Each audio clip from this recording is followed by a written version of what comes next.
যে সমস্ত ছাত্রছাত্রীরা 2025 সালে উচ্চ মাধ্যমিক পরীক্ষা দেবে এবং যাদের সাবজেক্ট ইতিহাস আছে তাদের কিন্তু আজকের এই ভিডিওটি বানানো হচ্ছে। এর আগের দিনে আমি তোমাদের বলে দিয়েছিলাম যে ইতিহাসের প্রথম অধ্যায়ে কোন কোন কোশ্চেনগুলি খুবই ইম্পর্টেন্ট, এবং শুধু প্রথম অধ্যায় নয়, প্রত্যেকটা অধ্যায়ে যে সমস্ত কোশ্চেনগুলো ভেরি ইম্পর্টেন্ট তার সেই কোশ্চেনগুলি কিন্তু আমি আলোচনা করব এবং এই উত্তরগুলো আমি তোমাদের বলে দেবো। তো সেই জন্য গতকাল আমি তোমাদের প্রথম অধ্যায়ের অতীতের স্মরণ যে প্রথম অধ্যায়টি আছে সেইখান থেকে প্রথম যে কোশ্চেনটি আমি আলোচনা করেছিলাম সেটা হচ্ছে কিংবদন্তি বলিতে কি বোঝো, এর বৈশিষ্ট্যগুলি আলোচনা করো এবং কয়েকটি কিংবদন্তির উদাহরণ দাও। এই কোশ্চেনটি কিন্তু আমি গতকাল আলোচনা করে দিয়েছি, ডেসক্রিপশনে লিঙ্ক দেওয়া আছে, যারা দেখোনি তারা কিন্তু দেখে নেবে।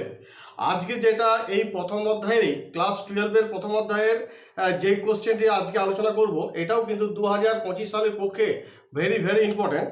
সেটা হচ্ছে যে কিংবদন্তি ও পৌরাণিক কাহিনীগুলির মধ্যে পার্থক্য লেখো আর ইতিহাসে কিংবদন্তির গুরুত্ব লেখো। আজকে এই কোশ্চেনটি তোমাদের আলোচনা করব।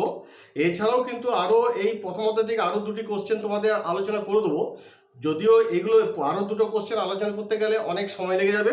সেই জন্য আজকে যে কোশ্চেনটি আলোচনা করব সেটা হচ্ছে কিংবদন্তি ও পৌরাণিক কাহিনীগুলোর মধ্যে পার্থক্য লেখো আর ইতিহাসে কিংবদন্তির গুরুত্ব লেখো। তো যাই হোক, যারা ক্লাস 12-এ পড়াশুনো করছে এবং 2025 সালে উচ্চ মাধ্যমিক পরীক্ষা দেবে, তোমরা ভিডিওটি প্রথম থেকে শেষ পর্যন্ত দেখো। ভালো লাগলে অবশ্যই কিন্তু একটা সাবস্ক্রাইব এবং লাইক করে দিও, আর পাশে থাকা বেল আইকনটিকে প্রেস করতে একেবারেই ভুলো না। তাহলে আজকের প্রথম অধ্যায়ের ইতিহাসের প্রথম অধ্যায়ের যে কোশ্চেনটি আমি তোমাদের সামনে আলোচনা করতে চলেছি সেটা হচ্ছে কিংবদন্তি ও পৌরাণিক কাহিনীগুলোর মধ্যে পার্থক্য কি বা পার্থক্য লেখো আর ইতিহাসে কিংবদন্তির গুরুত্ব লেখো।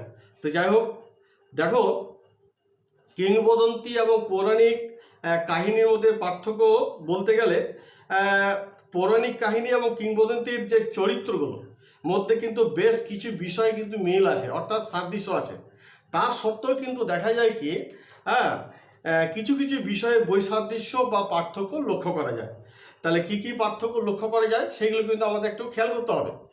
দেখো, প্রথমত বলবো যে 1 নম্বর একটা পয়েন্ট দিয়ে দেবে, সেটা লিখবে যে রচনার সময়গত পার্থক্য। এই পয়েন্টে তোমরা কি লিখবে যে পৌরাণিক কাহিনীগুলি প্রাগৈতিহাসিক যুগে রচিত হয়, কিন্তু বিভিন্ন কিংবদন্তির পথ চলা শুরু হয় পৌরাণিক কাহিনীগুলির সৃষ্টির পরবর্তীকালে। তাহলে এটা রচনার সময়গত পার্থক্য দিক দিয়ে এই পয়েন্টটা লিখবে। 2 নম্বর যে পয়েন্টটা লিখবে সেটা হচ্ছে কালপঞ্জিগত। এইখানে তোমরা লিখবে যে বর্তমান সময়ের ভিত্তিতে পৌরাণিক কাহিনীগুলির কোনো রকম ধারাবাহিক কালপঞ্জি থাকে না। পৌরাণিক কাহিনীগুলির একটি নিজস্ব কালপঞ্জি থাকে, কিন্তু যথাযথ সত্য না হলেও বর্তমান সময়ের ভিত্তিতে কিংবদন্তির ঘটনাগুলির একটি আনুমানিক কালপঞ্জি থাকে। তাহলে এই একটা পার্থক্য গেল। 3 নম্বর যে পার্থক্যটা বলবে সেটা হচ্ছে ভিত্তিগত।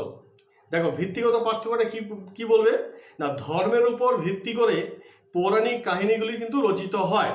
যেমন কি বলবে না, পৃথিবী কিভাবে সৃষ্টি হয় বা মানুষের সৃষ্টি কিভাবে হয় ইত্যাদি।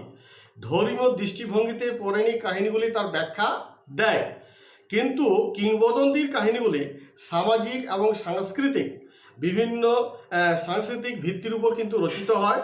কোনো না কোনো দেশের সমাজ ও সভ্যতার উপর ভিত্তি করে কিংবদন্তির কাহিনীগুলি তৈরি হয়। এবার 4 নম্বর যে পয়েন্টটা বলবে সেটা হচ্ছে প্রধান চরিত্রের পার্থক্য। এই পয়েন্টে তোমরা কি বলবে, দেখো, যে পৌরাণিক কাহিনীগুলির প্রধান চরিত্র হলো ঈশ্বর বা দেবদেবীরা। পৌরাণিক কাহিনীগুলিতে সর্বাধিক গুরুত্ব আরোপ করা হয় ঐশ্বরিক শক্তি এবং কর্মকাণ্ডের উপর, কিন্তু কিংবদন্তির কাহিনীর প্রধান চরিত্র হচ্ছে মানবী।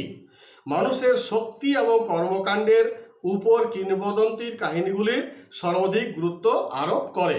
5 নম্বর যে পয়েন্টটা দেবে সেটা হচ্ছে তথ্য বা উপাদানের পার্থক্য। দেখো, পৌরাণিক কাহিনীগুলির কোনো সঠিক তথ্য বা প্রমাণ থাকে না।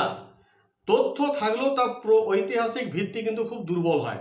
যেমন গ্রিক পুরাণে আছে অ্যাটলাস পৃথিবীকে কাঁধে করে ধরে রেখেছেন, কিন্তু কিংবদন্তি কাহিনীগুলির একটি মূল ঐতিহাসিক ভিত্তি আছে। যেমন মহাভারতের মহাকাব্যে শ্রীকৃষ্ণ চরিত্রটি সম্পর্কে বহু অবিশ্বাস্য কাহিনী প্রচলিত থাকলেও দ্বারকাতে যে শ্রীকৃষ্ণ বলে একজন ব্যক্তি ছিলেন তা কিন্তু বাস্তবে দেখা যায়। এবার 6 নম্বর যে পয়েন্টটা বলবে সেটা যে বিষয়বস্তু পার্থক্য। না, পৌরাণিক কাহিনীগুলিতে প্রাকৃতিক জগতের বিবরণ দেওয়ার সময়ও উপমা ব্যবহার করে অতীতের বর্ণনা দেওয়া হয়। কাহিনীর প্রয়োজনে অতীত সংস্কৃতির সঙ্গে ঈশ্বরকে যুক্ত করা হয়। অপরদিকে কিংবদন্তিতে কোনো অতীত সংস্কৃতির একটি অসামান্য চরিত্র থাকে। কিংবদন্তির কাহিনীকে বাস্তবতা দেওয়ার জন্য কিছু কাল্পনিক চরিত্র সৃষ্টি করা হয়। তাহলে এই কটা তুমি যদি পার্থক্য যদি লিখতে পারো, তাই এখানে মোটামুটি 4 নম্বর থাকে, তাহলে কিন্তু তোমার এখানে অ্যান্সারটা তোমার হয়ে যাচ্ছে। তাহলে কিংবদন্তি এবং পৌরাণিক কাহিনীর মধ্যে পার্থক্য দেখো, মোটামুটি এই 5টা যে 6টা বললাম, যে 6টা পয়েন্ট তোমাদের বললাম, এই 6টা পয়েন্ট লিখলেই কিন্তু যথেষ্ট। এবার যেটা আলোচনা করব সেটা হচ্ছে যে কিংবদন্তির ঐতিহাসিক গুরুত্ব। এটা কিন্তু জানতে হবে আমাদের, কারণ এই কোশ্চেনটা খুবই ইম্পর্টেন্ট। দেখো, কিংবদন্তিতে অতিরঞ্জন বা অবিশ্বাস্য কাহিনী প্রাধান্য থাকলেও মৌখিক ইতিহাসের উপাদানের উপর গুরুত্বপূর্ণ ভূমিকা আছে। এবার যখন এর গুরুত্বটা লিখবে, 1 নম্বর যে পয়েন্টটা দেবে সেই পয়েন্টটা হচ্ছে ঐতিহাসিক ভিত্তি। কিংবদন্তির কাহিনীগুলির রূপকথার মতো কাল্পনিক নয়। অধিকাংশ ক্ষেত্রে কিংবদন্তির কাহিনীগুলির একটি বাস্তব ভিত্তি আছে।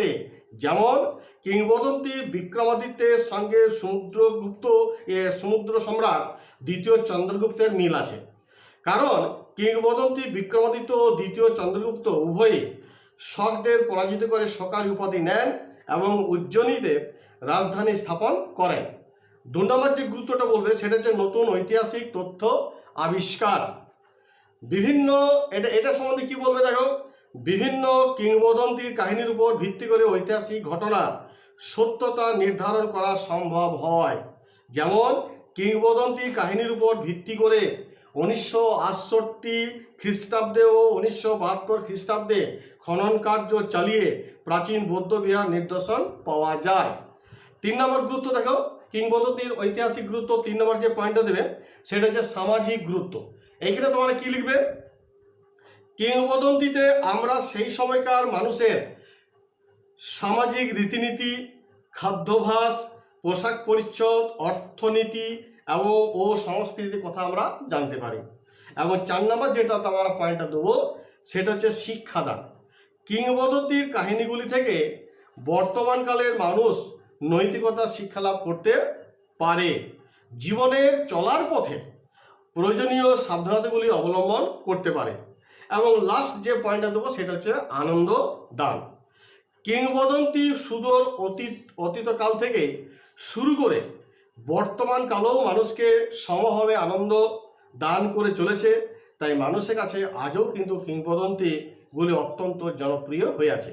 তাহলে আজকে তোমাদের যে বিষয়টি আলোচনা করলাম সেটা হচ্ছে যে কিংবদন্তি ও পৌরাণিক কাহিনীগুলোর মধ্যে পার্থক্য কী এবং ইতিহাসে এই কিংবদন্তির যে গুরুত্ব রয়েছে সেটি আলোচনা করো। এই কোশ্চেনটি কিন্তু প্রথম অধ্যায় দিকে কিন্তু অবশ্যই তোমরা করবে। এর আগের দিনকে কিন্তু আমি আরেকটা কোশ্চেন আলোচনা করছি, সেই কোশ্চেনটাও কিন্তু খুবই ইম্পর্টেন্ট। সেটা ছিল কিংবদন্তি বলিতে কি বোঝো, এর বৈশিষ্ট্যগুলো আলোচনা করো, কয়েকটি কিংবদন্তির উদাহরণ দাও। তাহলে এই যে 2টি কোশ্চেন তোমাদের করলাম, এই 2টি কোশ্চেন কিন্তু অবশ্যই করবে। নেক্সট আমি হয়তো আজকে আরেকটা কোশ্চেন আলোচনা করতে পারতাম, কিন্তু যেহেতু ভিডিওটি অনেক বড় হয়ে যাবে, নেক্সট দিনে কিন্তু আমি যে কোশ্চেনটি আলোচনা করব সেটা হচ্ছে যে মিথ বা উপকথা ও লেজেন্ড অর্থাৎ পুরা কাহিনী বলিতে কি বোঝো, আর অতীত বিষয়ে মানুষের ধারণাকে এরা কিভাবে রূপ প্রদান করে, এই কোশ্চেনটাও কিন্তু ভেরি ভেরি ইম্পর্টেন্ট। যাই হোক, এই যে তোমাদের কোশ্চেনগুলো অধ্যায় ভিত্তিক যে আলোচনা করছি, প্রথম অধ্যায়, দ্বিতীয় অধ্যায়, তৃতীয় অধ্যায়, চতুর্থ অধ্যায়, এরকম করে প্রত্যেকটা অধ্যায়ে যে সমস্ত কোশ্চেনগুলো 2025 সালে তোমাদের আসার সম্ভাবনা আছে, সেই কোশ্চেনগুলোই কিন্তু আমি অ্যান্সার তোমাদের বলে দেবো, আলোচনা করব। এবং তোমরা দেখতে থাকো। যদি আমার ভিডিওটি ভালো লেগে থাকে তাহলে অবশ্যই কিন্তু একটা লাইক করে দিও। ধন্যবাদ।